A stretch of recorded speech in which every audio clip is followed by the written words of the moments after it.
Let it go. Lil Star Did you let it go? Where ku 5 star Strong, safe. Gangster Mwanaskana ndokuti pafe Uwa joda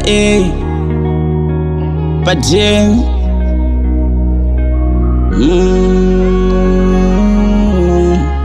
Where ku 5 star Yeah.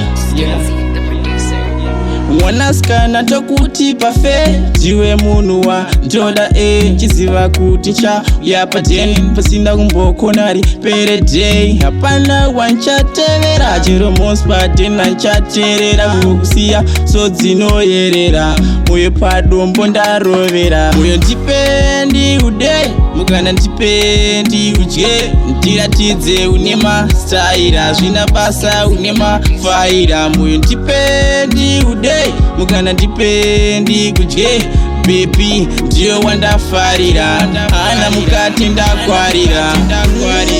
Chiterera Mwanaskana pori ndakaperera Nbokunyepera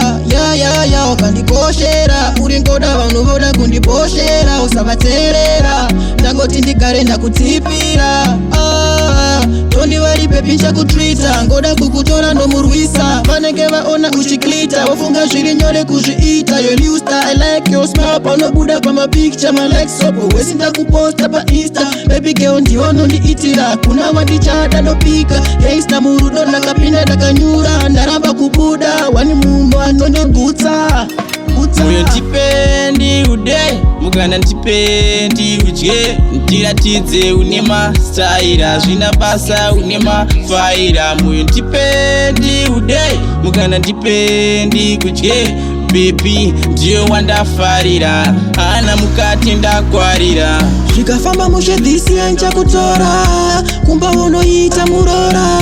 Gara vatoudza vana mama Uti wenyu mukwashanda muwa Vana vachipe kuti gangsta msaladi Inoweka kwana salari Baby girl would you be my company To invest a love pa kambasi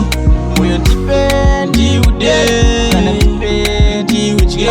Ndiratidze unema staira